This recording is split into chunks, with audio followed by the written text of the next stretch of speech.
Hello, everybody. My name is Dr. John Matthey, And I'm Meg Spirito. and today we're going to be talking about getting ahead of your stress at the beginning of the semester.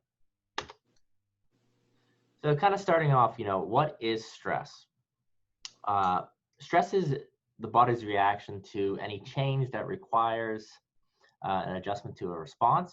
Our body reacts to these changes, um, with physical, mental, and emotional responses. Stress is a normal part of life. Um, you can experience stress from your environment, your body, and your thoughts. Stress is the leading cause of underperformance in college students. And the one thing I want to point out is kind of differentiating between stress and anxiety. So stress is a response that is a threat to a situation, and we get anxiety as a reaction from that stress. So the more we get stressed, we tend to get ourselves kind of worked up about these situations that are coming, and that can be a test, that can be what's going on in the world right now, and things like that, and we can get more anxious over that. So they are two separate things, but they go very much hand in hand. So, what does stress do to us? There are physical symptoms, and then there are also mental health symptoms. So, some of the physical symptoms would include headaches, muscle tension, stomach issues, things like that. But then also mental health symptoms. So, like John said, stress can cause anxiety. Anxiety is a result of stress, but stress isn't necessarily anxiety. It doesn't always escalate to that point. But it can also cause depression, fatigue, and other things that are mentally draining to us as well.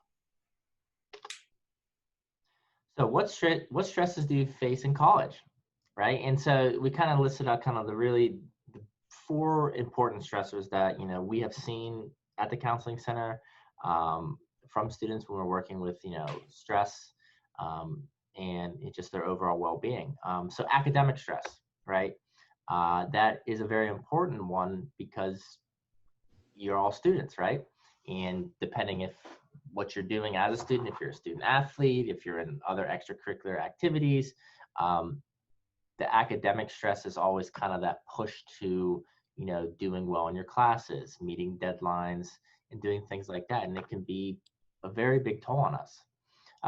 Social stress also comes into play, especially if you're a freshman coming into college, or maybe you're out of state, or you're, a little bit further away from home, kind of in the spot of meeting friends, making new acquaintances, being able to fit in where you want to, and that can be a time that can be challenging, especially in the circumstances we are in now, is because a lot of us are not on campus. So socially we could lose that, and that could be something that causes us stress of not having that social connection. Family stress also comes into play. Within our families, we all come from, different places, and all families look different, and so that's something that can be outside of school itself, as if going back home for breaks over summer, and things like that. And also the last one, which we always hear a lot in, coming from a college student at one point in my time, is financial stress, right? Um, and that can be, the burden of, we're focusing on school or academics, getting to classes if we're an athlete doing sports. And sometimes, we don't have time to pick up a full-time job or even a part-time job. So sometimes money can be very tight for us, and that can always make living a little bit more challenging. So, our thoughts on what to do to get ahead of your stress for the semester is to create what we call a semester plan. And it's pretty basic, but we want to hit these three main aspects of this plan: routine, adaptability, and what we call lifestyle considerations. That we're going to go into all three of those.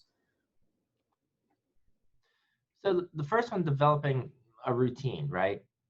This is something that allows us to establish control over things that we have control over, and we'll talk a little bit more of that towards the end.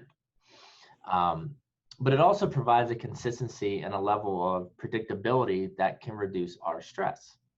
Such as going to the next point where, if we have our, calendar out, if we have our, journal that we're keeping dates in and stuff like that, we can prepare for upcoming and future events, instead of just saying, oh, all of a sudden I have this paper that's due tomorrow.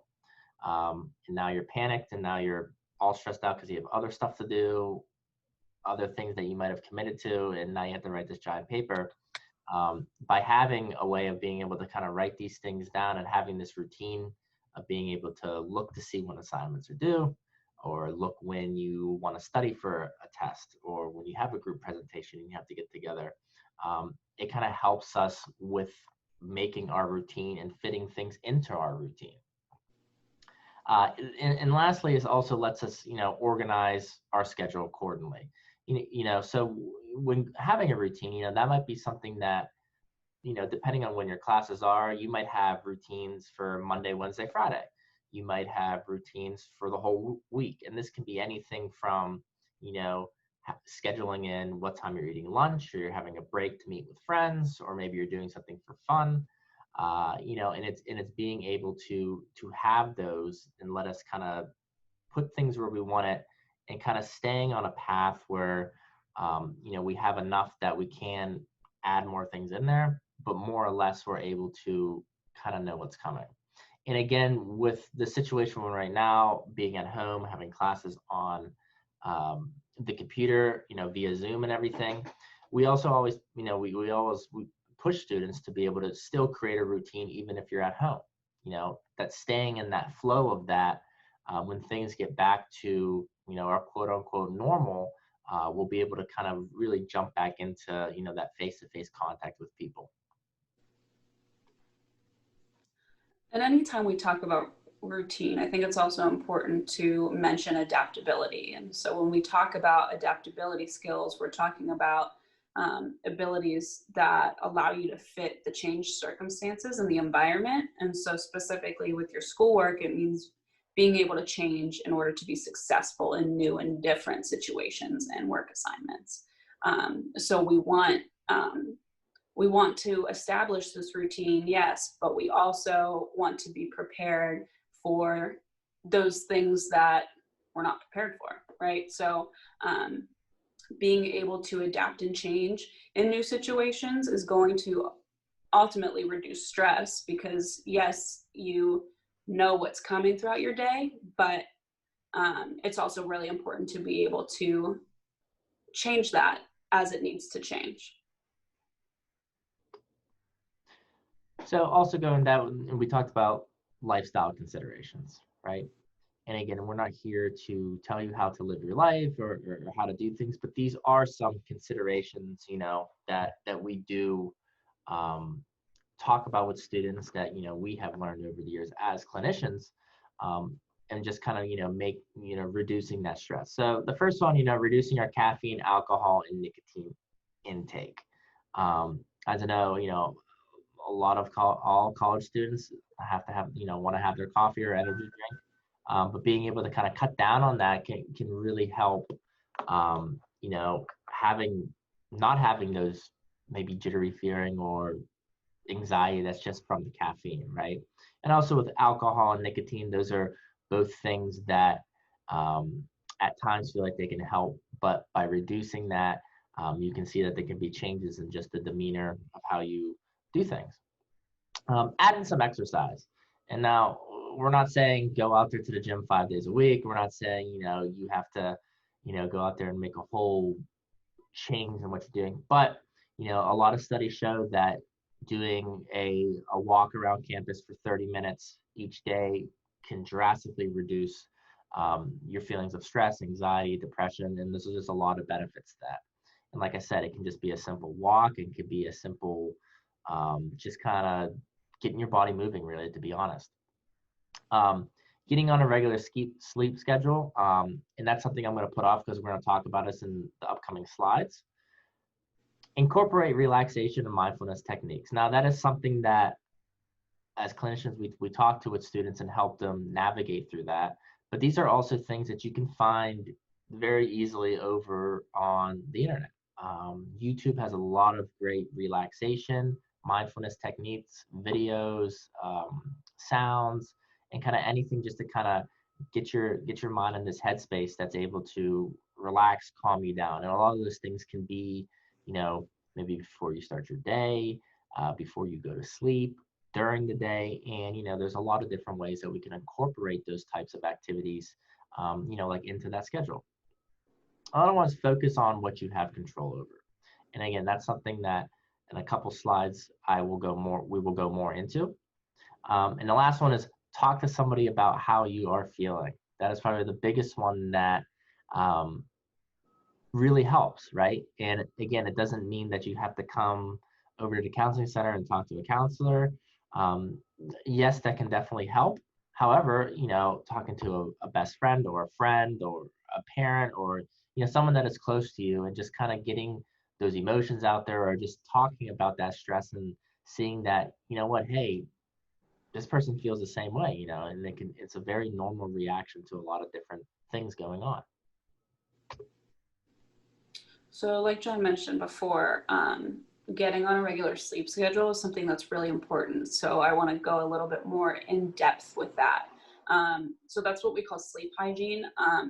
And these are just some aspects of sleep hygiene that are really important. And I realize that, especially as college students, this is something that's pretty difficult to maintain, but it's very, very important as far as reducing stress, but just overall mental and physical well-being as well. So going to bed and waking up at the same time every day, restricting your nighttime technology use, because I'm sure the lights from your phone or computers, they stimulate your brain, and so they keep you awake. Limit bed for just sleeping. And so if you're doing work, if you're doing homework, if you're on your phone in your bed, your mind's gonna kind of get in this routine of thinking, my bed is a space to work, and so I'm gonna try to stay awake. Whereas if you only sleep in your bed, your mind is able to realize, I'm in bed, so this is time to sleep, and it will start to kind of shut down. Also, dark and cooler temperatures actually are better for sleeping better, and then maintaining a bedtime routine. So whether that's having a cup of tea, brushing your teeth, kind of doing the same things every night so your body can start to wind down instead of just all at once. It starts to get itself ready to fall asleep. So like I said earlier, this is just kind of a little chart picture about, what I can control and what I can't control. I'm not going to go through every single one, but I will point some things out. So like looking in the middle, like what I can control, right? And these are things like doing my homework. I can control that. I can find times where I can do homework. I can put time aside, when to do that or where I'm going to be doing that. Taking care of myself is something that you can control, and that can be, again, what Meg was talking about, the sleep hygiene, or if you're adding exercise or anything like that. And the same thing with things that like or asking for help. Those are things that you can control, because really you just have to ask for it. And so I like to point those out, as those are all things that we can do ourselves as humans. But there are things that we can't control. So like, for example, who likes me, right? We can't choose and tell somebody that you have to like me or you have to be my friend. Those are a lot of things that are out of our control. The one I always like to point out and use as an example is the weather. That's down on the right-hand corner. It's a great example, is that we have nothing to do with that as people. It might say it's going to be a nice 75 degrees clear day, and then all of a sudden, you wake up and it's pouring rain and it's cold, and we can't make any changes to that. But what we can control, right, is kind of our responses to that and how we're going to manage and get through that. And lastly, talk to somebody, like John had mentioned before. So we are available Mondays and Tuesdays, 10 to 6:30, Wednesdays through Fridays, 8 to 4:30. We're located in Rhodes Hall. We ask that you call before you stop in, if you did stop in for a walk-in, but you can call or email anytime, and we'll get back to you, and you can set up an appointment with us. Anytime we're not open, you're welcome to call Center for Community Resources, which is Butler's crisis line. So that's 24/7. You can reach out, talk to somebody there, and they've been really helpful for students in the past. And then talk to each other, talk to friends, roommates, family members, professors, whoever's around, whoever you trust.